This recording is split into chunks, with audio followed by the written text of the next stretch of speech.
Good afternoon, and you're very welcome to Fethard Today, our second live annual broadcast brought to you by the TY students here at Patrician Presentation Secondary School, Fethard. We've lots lined up for you in our show this afternoon, including sports, cookery, fashion, and maybe one or two pleasant surprises. So sit back, get comfortable, and let's have a quick look now at what we can look forward to over the next hour or so. Coming up, we have Mary Hanrahan in studio to talk about local news stories. Following that, we're baking with Emily and Aveen, who are whipping up an old favourite with a modern twist. From there, we're out and about with Lucy Brett for the first of her local business feature reports, highlighting the great work going on commercially in our town. And a week on from our TY girls' massively successful trip to the Juncture National Finals at Tree Arena in Dublin, Miss Luby will be along to share her experiences with the girls on this journey. Okay, so we've lots to get through in our show today, and it's time now to introduce our first guest. We're delighted to be joined in studio this afternoon by Mary Hanrahan to chat briefly about some topics of interest to our viewers today.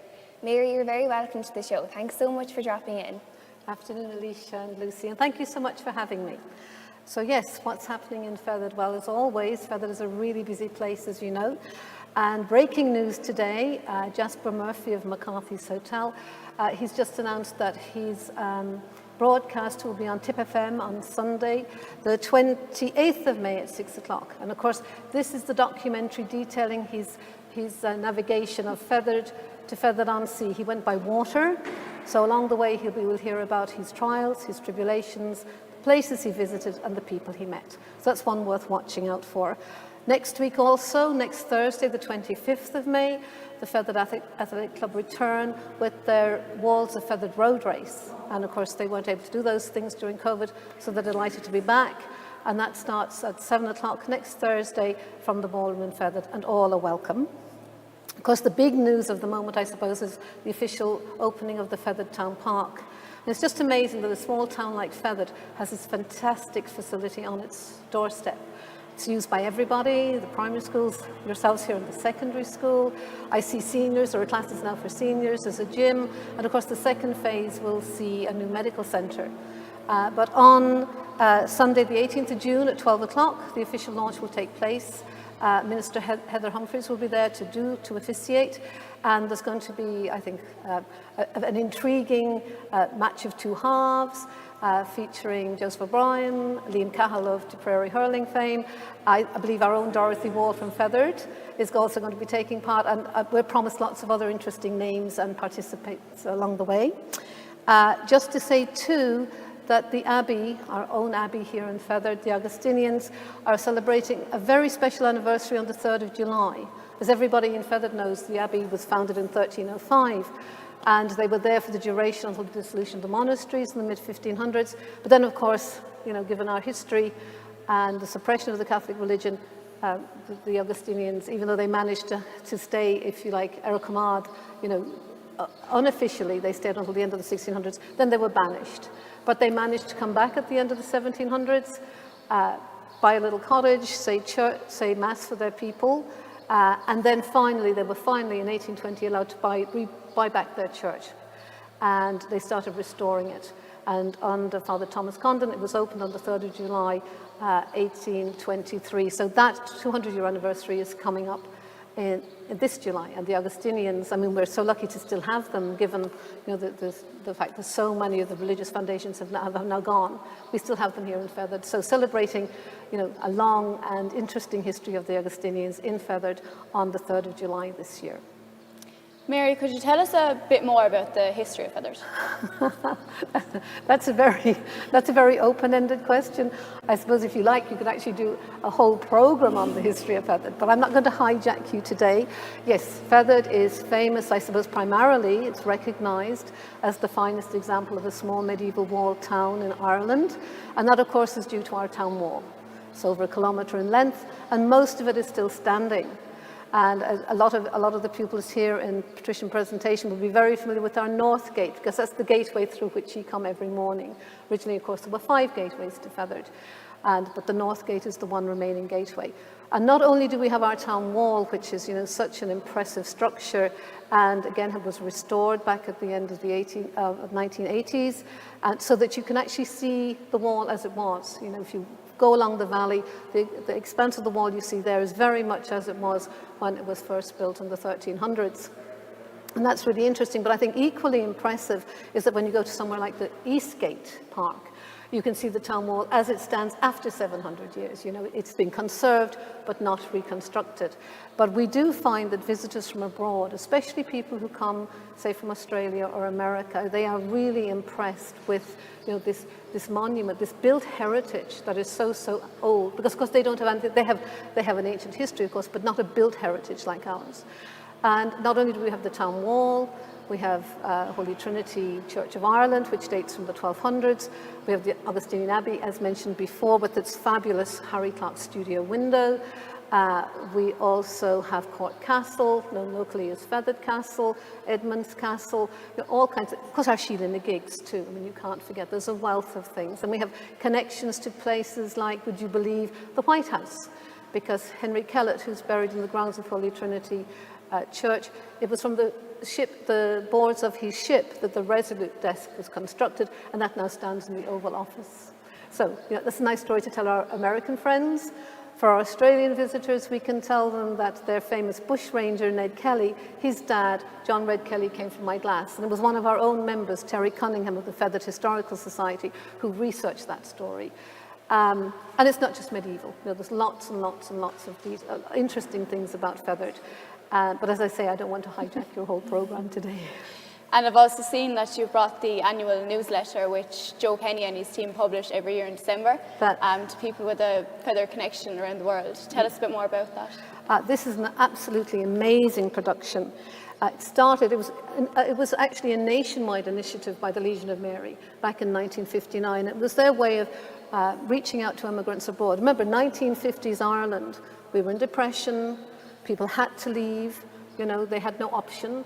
They weren't like the young people of today. They weren't so educated, they didn't have many options. They were going to Britain, to America, to Australia, simply because they had to go. And of course, again, we didn't have the means of communication that we have today. So you couldn't just FaceTime or phone home. People didn't have phones, So, and there was a real awareness, and actually they were very foreseeing.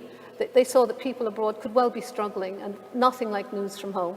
So with very basic equipment, you're talking a Get-Stetner machine, which would now be found in a museum, a painstaking process, but they managed to produce a little booklet here in Fethard, 3 pages, 3 foolscap pages, just printed on one side because the process was so messy and time-consuming, and they sent that out, and there was a great response. And from there, it grew. And over time, you had people like Tommy O'Connell and Don Byard, they were the first people to spearhead that. And then Osteo Flynn and the Fethard Players came on board to help at a later stage. And as I say, it started as a 3-page document. It grew in the 70s up to 36 pages. And then Joe Kenny took over in 1987 as editor, and Joe is still editor. And of course, Joe himself has a magnificent archive of photographs and material relating to Fethard, which features a lot in the newsletter. But the newsletter itself, it comprises reports from the clubs and the associations and in Fethard, a bit of poetry thrown in there as well, maybe the odd short story. And then you get people, the immigrants themselves responding with stories of their time in Fethard, or links to Fethard, or again, stories of the places they've gone to and where they've settled. But it has proved incredibly successful. And what's equally amazing, until 1992, this book was posted abroad free of charge to any immigrant whose name was on their mailing list, and also given out to the households in Fethard. But of course, when they started, it cost 45 punt to produce those 3 pages and post it out. But you can imagine nowadays producing something like this, which is going to 252 pages. It's state-of-the-art, it's got fabulous color, beautifully produced to a really, really high standard. So in 1992, they had to reluctantly decide they would charge people at home. So we now pay €12, which again is incredible value. But it is still sent free of charge to our immigrants abroad. And then Joe also set up, of course, the Fethard.com website, again, complementing this and linking out to the people at, living abroad. So it has proved incredibly successful. I think it's treasured as much by people at home as it is by people abroad, and it certainly is a Fethard success story. That's brilliant, Mary. Thanks so much for coming in to us and for giving up your time to talk to us today. We really appreciate it. Thank you so much. It's always a pleasure to be here in Patrician Presentation Secondary School. Thank you, Kalini. Now it's time for us to take a quick break, but when we come back, I'll be in our home ec room to share what we've lined up in our cookery segment for today. Join us in a few moments.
Welcome back to part 2 of Fethard Today. Our school has had a long and proud tradition of teaching and learning in home economics, and we thought it would be remiss of us not to include an item for this subject area in our show. So it's time now to cross over to our school kitchen, where Alicia is now standing by with some enthusiastic chefs and Miss Mar to tempt us with some tasty treats on this Friday afternoon. Alicia, over to you. Yes, Lucy, the kitchen has been a hive of activity here as Aline and Emily have been preparing for the show. We'll hand over to the girls in a moment, but before we do, we might just get a quick grid at Miss Mar to see how prep work went. Miss, you're very welcome to Fethard Today. Could you give our viewers a flavour of how you've been preparing for this morning? Thanks a million, Alicia, and it's great to have you here in the home ec room this morning. Yes, there's been a hive of activity all morning, but all week actually, as the girls have been preparing and practicing, and they have a great dish lined up, I think, for everybody, and as well as showing you how to make it, they're going to give you little bits of information about it as well along the way. So yeah, I think it'll be a treat for everyone.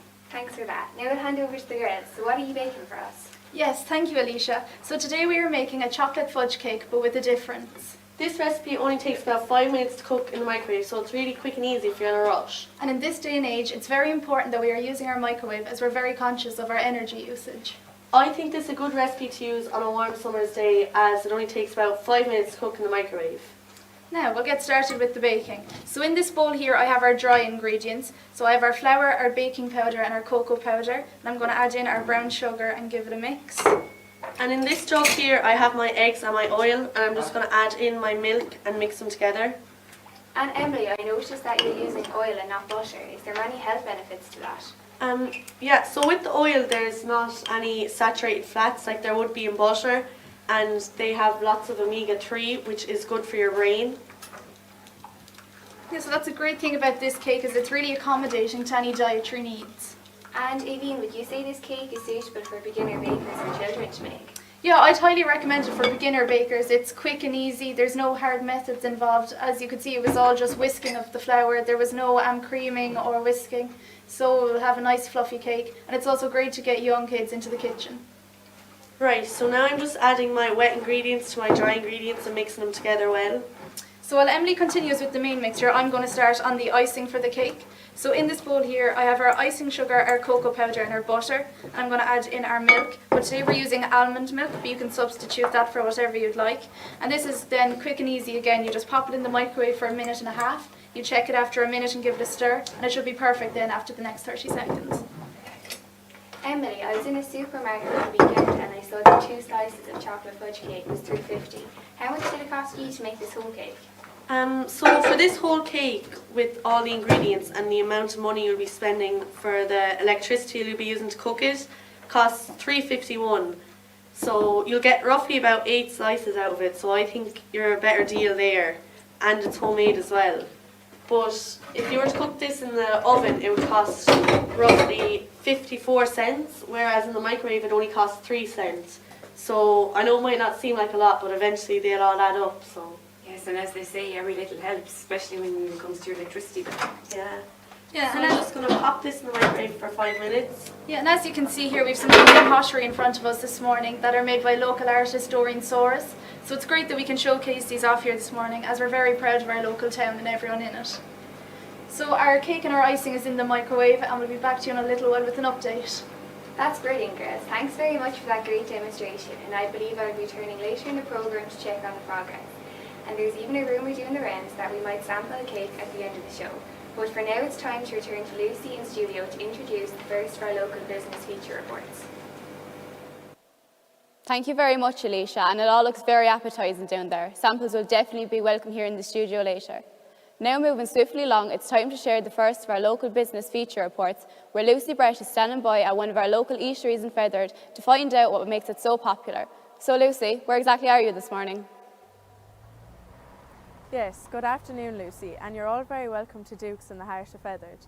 I'll be having a chat with proprietor Richard Gleeson, and over the next few minutes we hope to get a flavour of the unique cuisine on offer here and the special culinary atmosphere that Duke's brings to Fethard.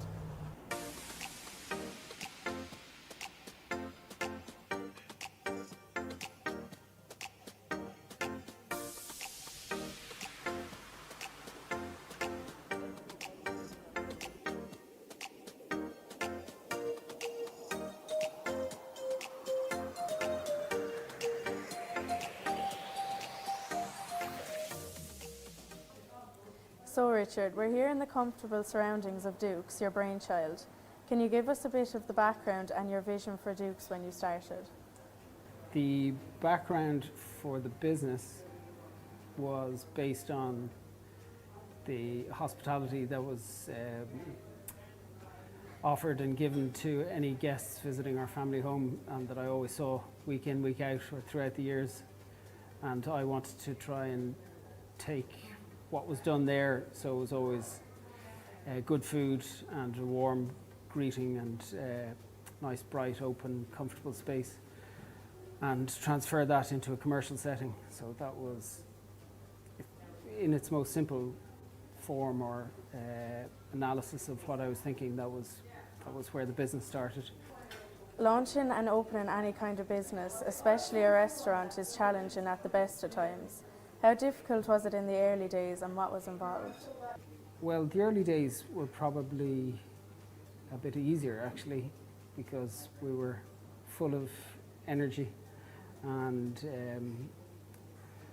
willing the business on to succeed, and then we got hit with a pandemic which turned everything up on its head. So I'd say the earlier days were probably on reflection a little bit more manageable, but getting the experience before I started was crucial. So I worked for a long time in London in a number of different restaurants there, trying to get the experience that I needed to bring back to Ireland and take my experience learned over there and match it with my vision for the company. Richard, what do you think Duke's brings to the heart of Fethard? Certainly a place for the community to meet, and a third space. So people talk about this a lot. You know, you've got your workspace, you've got your home space, and then Duke's would definitely fit the bracket of being a third space for people to come and socialise. And then in addition to that, we have always tried to push the boat out with regards to the type of product and the type of food that we make, and that we also try to provide a level of education with regards to that food as well. So we do cookery demonstrations, and we have a growing customer base across the country. So that is something that we've been striving to do for a while. I'm sure there's many local towns that you could have chosen to locate your restaurant. Is there a particular reason why you chose Fethard? Well, I grew up here, so that was one thing. There was an opportunity presented to us with regards to this particular building, and it was something that was quite favourable for us at the time to open up here. And there is a thriving community here within Fethard from the various businesses and the horse industry itself. The name Dukes, when many people hear for the first time, doesn't register as overly familiar. Is there a story behind the name, and if so, would you like to share it with us? Yeah, happy to share it. It's a very small area, townland in County Kerry, and it's just a place that's very dear to me or close to my heart. The name itself, like I had a checklist when we were starting the business of a number of different things that I wanted to achieve with regards to the name, and it kept coming out at the top of all the different options that we had. So I wanted something short, slightly unusual, Irish, memorable, and something that was somewhat close to my heart as well. So that's why we chose it. Finally, could you tell us briefly what your hopes and dreams for Dukes would be going forward? We are trying to grow the catering side of our business, and we're trying to grow what we're calling wholesale. So our retail products like our jams, our chutney, granola, all of the things that we're producing here in the kitchen of the restaurant.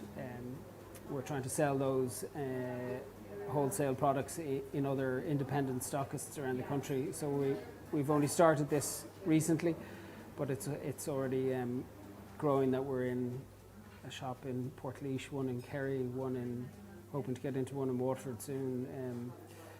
We're in a few in Tipperary, and so it's a growing side of things. And then catering for corporate events, for private parties, people's homes. So that's another side of the business that we're growing as well. So they'd be the two main things that our hopes and aspirations, our business plans are for in the future. So. Okay, Richard, we'll leave it there for this afternoon, and thank you very much for talking to us. You're very welcome.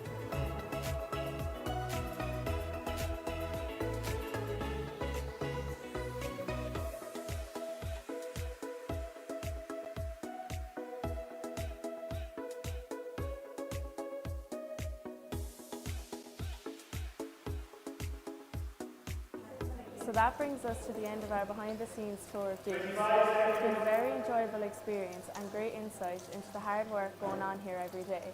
We would like to thank Richard and his staff for participating in our show this afternoon. I'll be back later in the programme for the second of our local business features, but for now it's back to you in the studio, Lucy. Thanks very much, Lucy, and we wish Richard and Dukes many continued years of success in Fethard. Now, hardly a day goes by that we don't hear some mention of sustainability, conservation or recycling. Secondary schools are no exception to this, and since the beginning of Junkator Fashion Recycling Initiative, our art teacher, Miss Luby, has always given each TY student every opportunity to take part if they so wish. Miss Luby, Rebecca and Zoe are here to talk about Junkator, and in particular about one of this year's entries.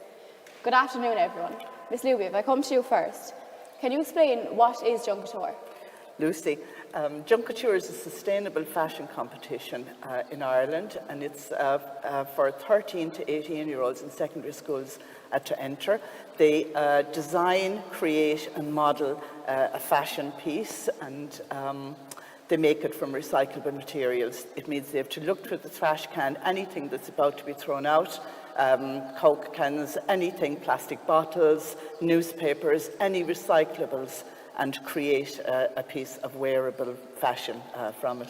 And how long has Junkator been going on in our school? We began it in 2012, and it's been going every year since then, bar the 2 years of the pandemic. And it was great to get back to working on it this year with the TY students. What do you think your students get out of doing Junkator? They really learn a lot about materials and about throwing away things. You know, it gives them the whole thing of like how newspapers are recycled, how plastics are recycled, particularly these years, because there's a lot about it, as you said, about sustainability and conservation. Gives them climate awareness, like it's a whole new thing for the last few years. It's really relevant to society.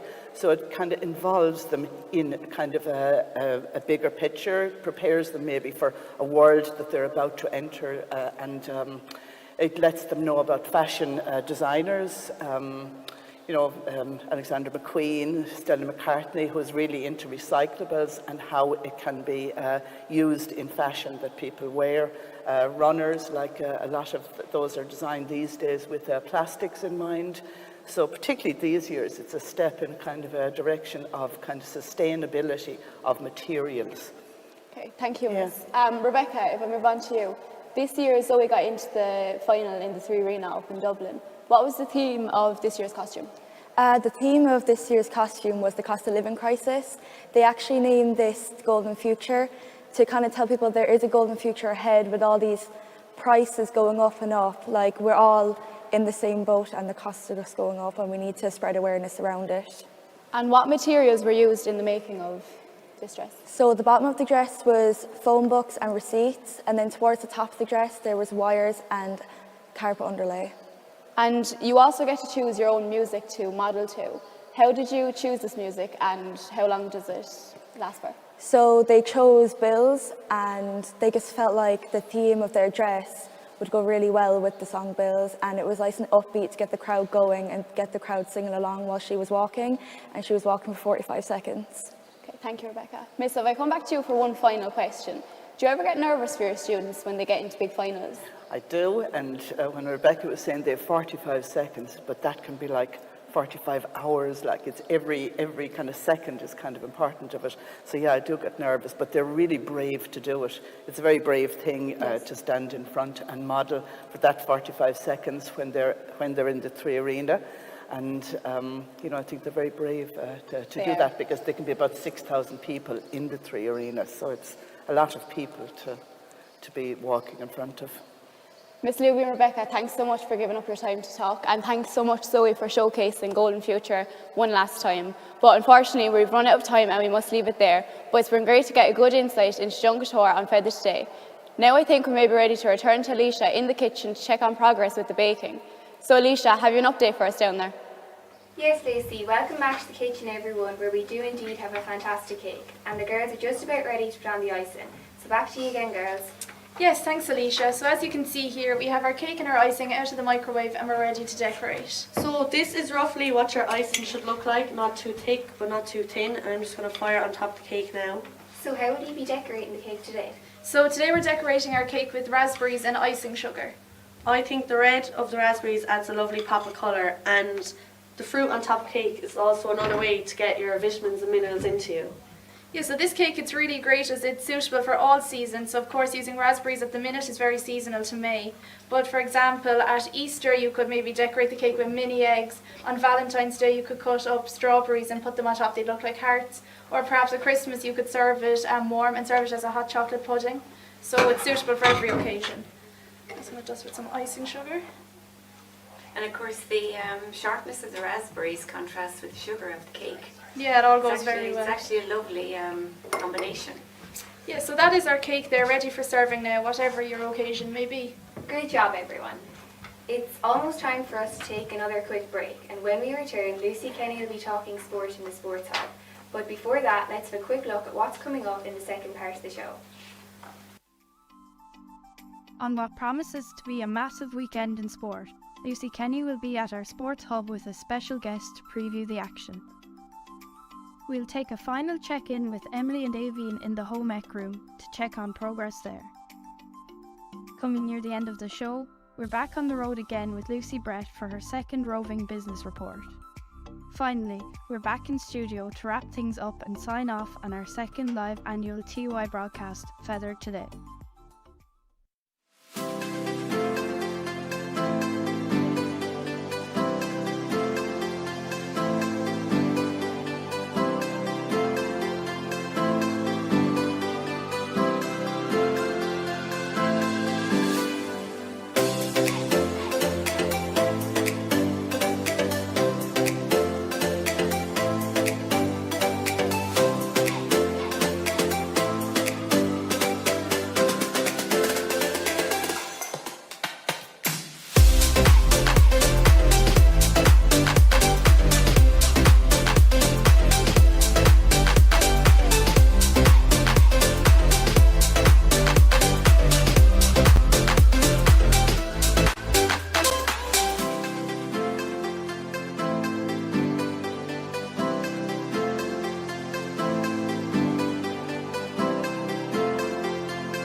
We are now going to join Lucy Kenny ahead of a massive sporting weekend in boxing, rugby and GAA. Over to you, Lucy.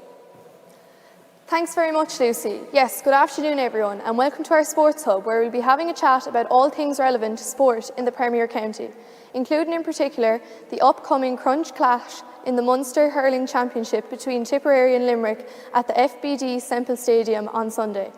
Also, it's a massive weekend in rugby at the Aviva Stadium, where Leinster are preparing to take on Ronan O'Gara's La Rochelle, while in boxing, Katie Taylor is putting her world titles on the line at the Three Arena. Joining me here to discuss these matters and more, we are delighted to welcome our school today, for the first time, a man whose voice is well known to many GAA fanatics around the county on a big match day, Tipperary star journalist and GAA commentator Stephen Gleeson. Stephen, you are very welcome to our programme today. A lot of people know your voice from the radio, but not much else. Can you tell us a bit about yourself and where your love from sport came? Thanks very much, Lucy. Delighted to be here today. I grew up in a place called Upper Church, which is west of Thurles, and it's about 10-15 kilometres there at the Limerick side of Thurles. And my childhood was filled with music and sport. I suppose were two of the big things. And I've made a career of sport at this stage and have great memories of playing and great memories of being part of sporting occasions, and it's brilliant to be here to talk to you today in Fethard about it too. Okay, so we'll start off with the rugby, Stephen. So Leinster are taking on La Rochelle this weekend and it's for the second year in a row. How do you think this will go? Oh, I think it's going to be a brilliant occasion. I mean, the atmosphere is brewing and the build-up is really exciting for it. It's going to put rugby in the spotlight this weekend and all eyes will be on the game. I think it's going to be close and it'll come down to the last 5 minutes and hopefully a piece of magic will win it. And how do you think Leo Cullen will prepare Leinster for the game? I think he'll probably do a lot of what he's done already, in that he'll just go through the routine of making sure that they're at their maximum performance levels once the game starts. They'll have to tailor their game plan somewhat for La Rochelle because they are very strong, and you have that influence of Ronan O'Gara, who knows them so well and he knows the ins and outs of what's happening in Irish rugby. So I think Leinster will have to be at their best first off, and they'll have to have a couple of tricks up their sleeves tactically to win this. And finally, on the biggest stage in the European club rugby, when the stakes couldn't be higher, will Johnny Sexton be missed? Oh, I think he will. I think absolutely, because he's had a pivotal part to play in Irish rugby over the past 15 years or so, and his loss is monumental for any team, be it Ireland or Leinster, if he's not in the field. Tactically, he calls a lot of the shots, and he's going to be a big absentee. But look, they know it already. If the game was 10-15 minutes old when he was missing, they'd realise that there was a problem, So this way, they've been without him for a while, so once the game starts, they still have 15 in the field, they still have a game plan, so it's all there for Leinster if they perform. And finally, across to the River Liffey now to the Three Arena, where Katie Taylor tomorrow night will put her world titles on the line for the first time on Irish soil. How do you think that'll go? Oh, Lucy, this is going to be just fantastic. What an occasion. You know, we have arguably Ireland's greatest ever sporting star showcasing Ireland to the world again, and it is just a brilliant occasion. A, that she's going to be in Dublin, and B, that it's another world title fight. So I think it's going to be very close. She's pushing up at the maximum weight class that she can to win this one. So it's going to be difficult enough for her, but I think she'll have enough to get over it. And I suppose her biggest moment in her professional career was in Madison Square Garden in New York against Amanda Serrano.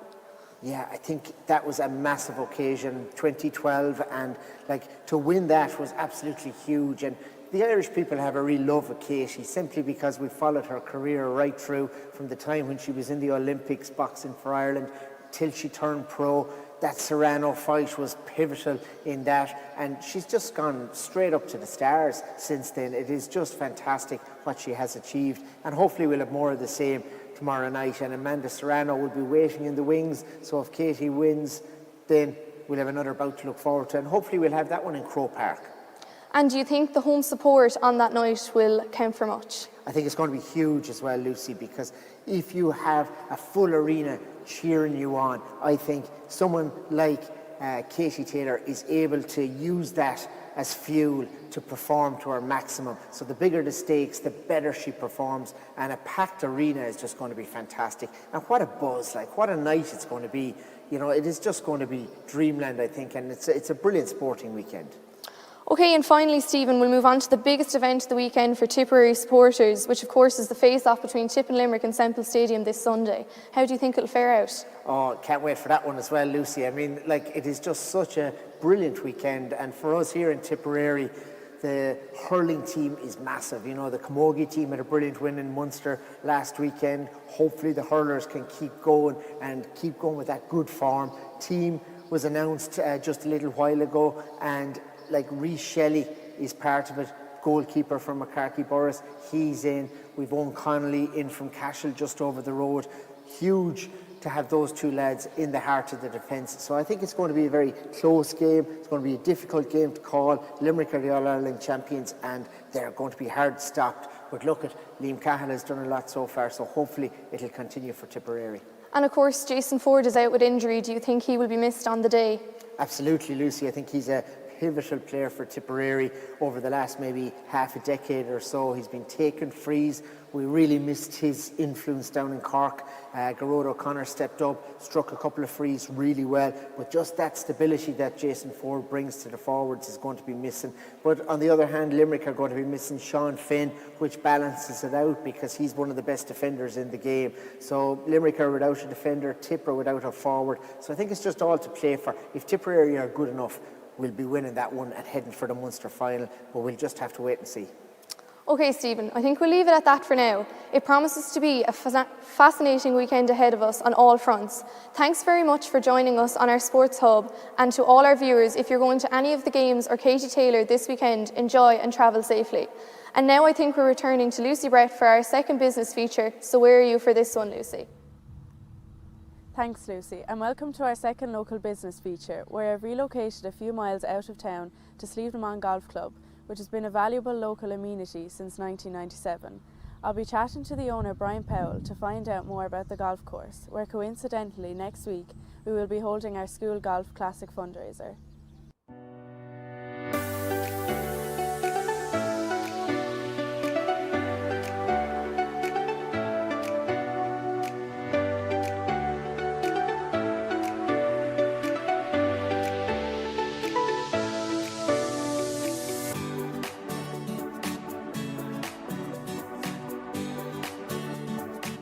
So Brian, thank you very much for joining us on Fethard Today.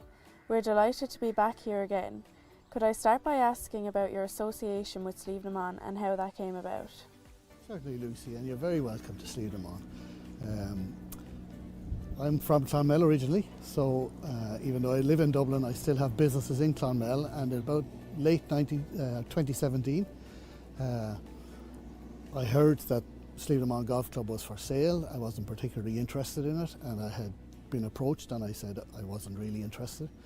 but a group of the committee at that time asked to meet me and my business partner in Clonmel, and we sat down with them and we came out and had a look, and that's how it started.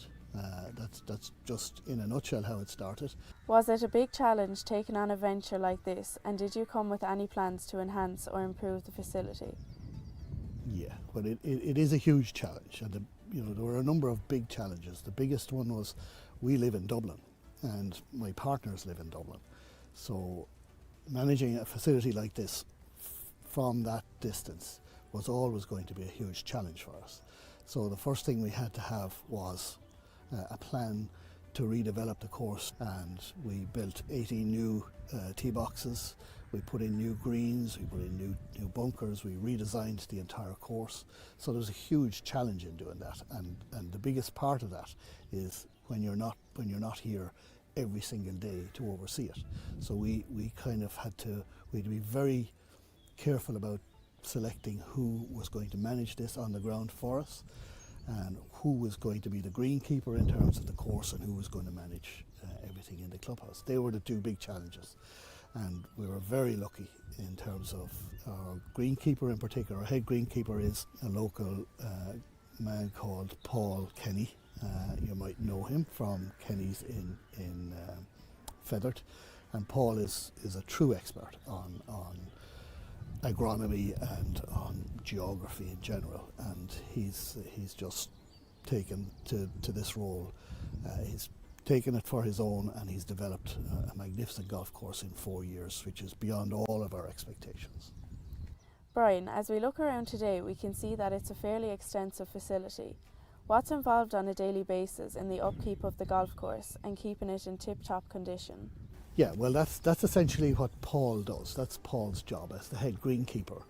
And if you look at a golf course, you'd look at their key areas in it. Like the greens would be the number one priority in every golf course, because if the greens are good, pretty much everything else can be forgiven almost.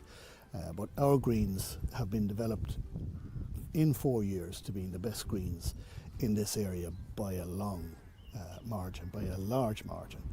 And then you'd have fairways and rough and tee boxes and bunkers, and those are the big areas that you must maintain on a regular basis, because if you let any of them go into disrepair, they will become very difficult to manage, and it will be a really big, a gigantic task to bring them back into playability.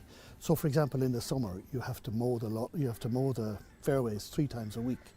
So there's a huge maintenance and upkeep involved in managing a golf club, and of course there are staff required for that, and there's a huge amount of machinery, and that brings in a huge cost factor as well, because the big machines that you'd see out on a golf course, they're very expensive. In the background here we can see the newest development at the golf course.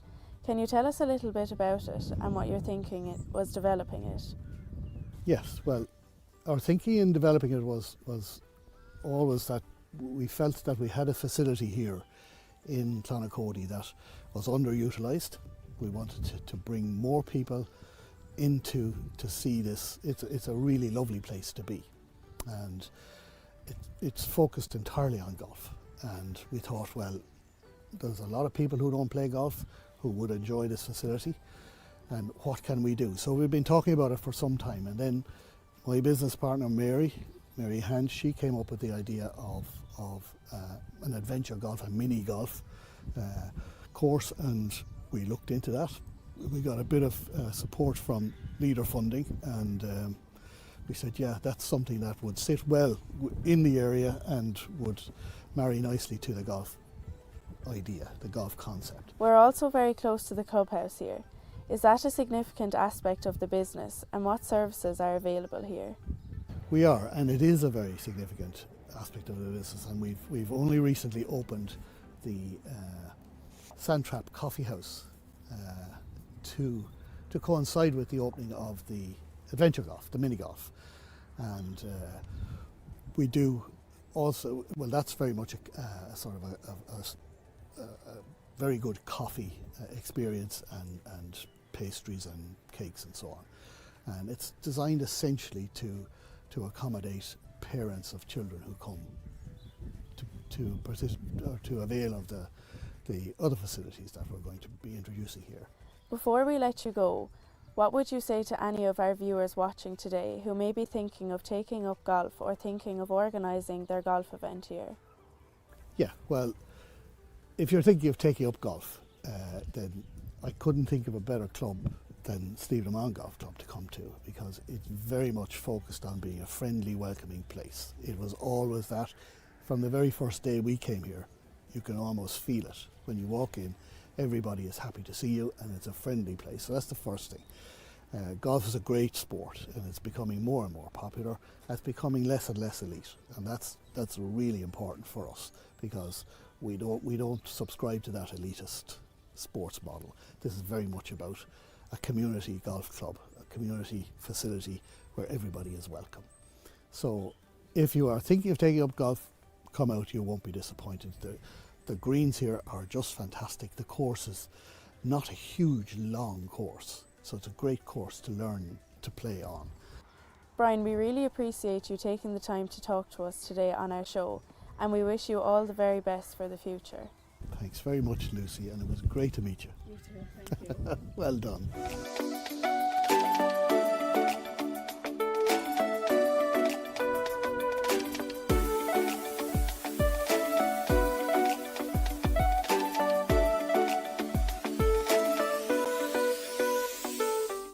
So that's our lot from Slievenamon Golf Club. We hope you have enjoyed our feature reports. We've certainly enjoyed bringing them to you.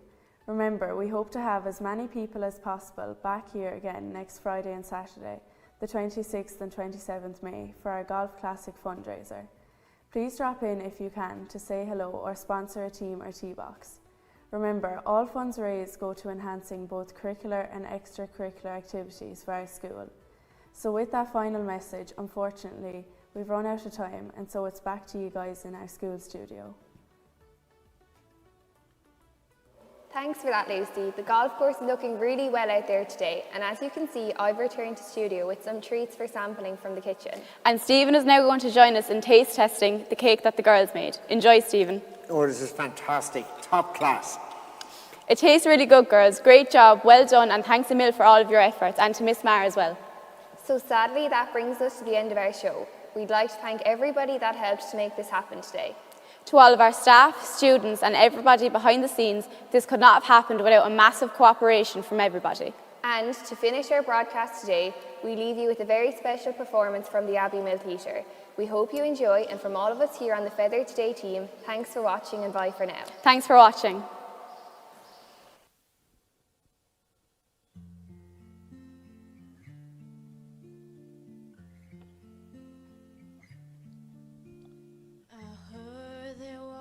A secret chord David played and it pleased the Lord, but you don't really care for music, do you? It goes like this: the fourth, the fifth, the minor fall, the major lift, the baffled king composing hallelujah, hallelujah. Hallelujah, hallelujah, hallelujah.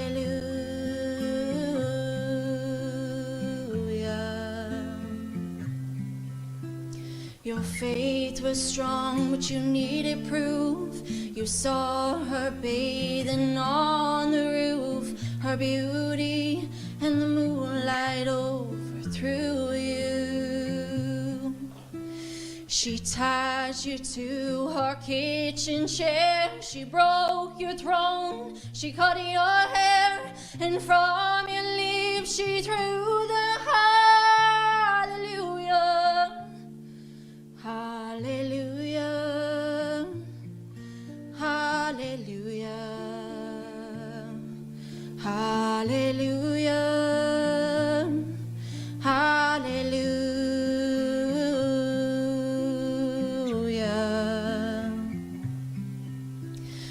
But baby, I've been here before.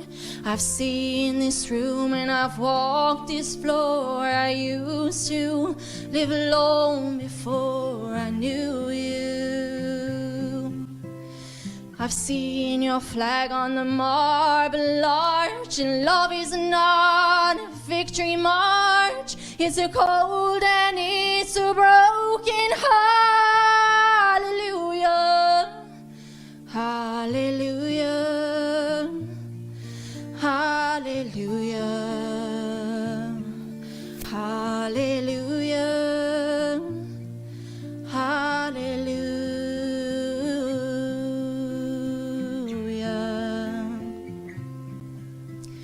I did my best, but it wasn't enough. I couldn't feel, so I tried to touch. I told the truth, I didn't come to fool you.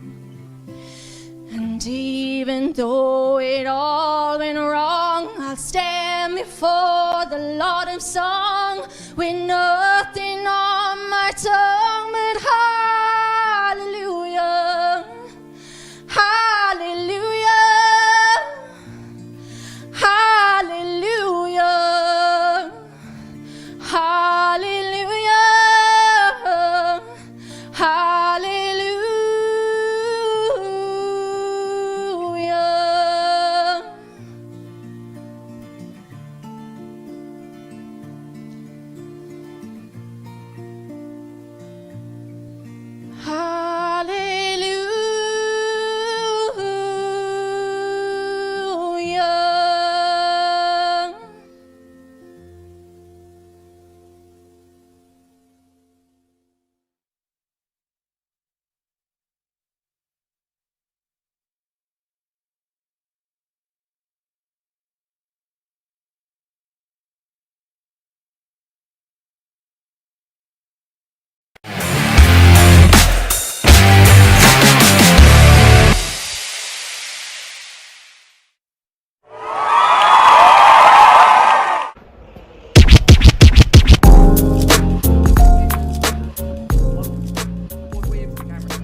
Say from down here in the kitchen.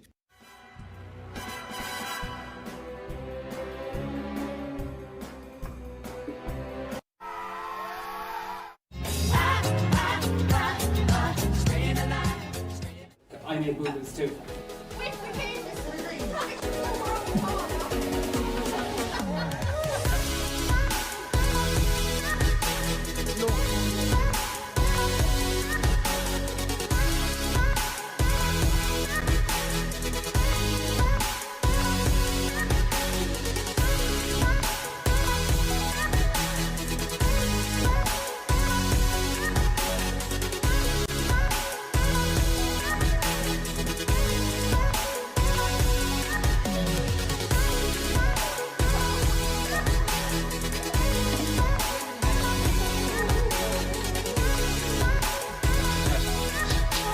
Let's see what's window.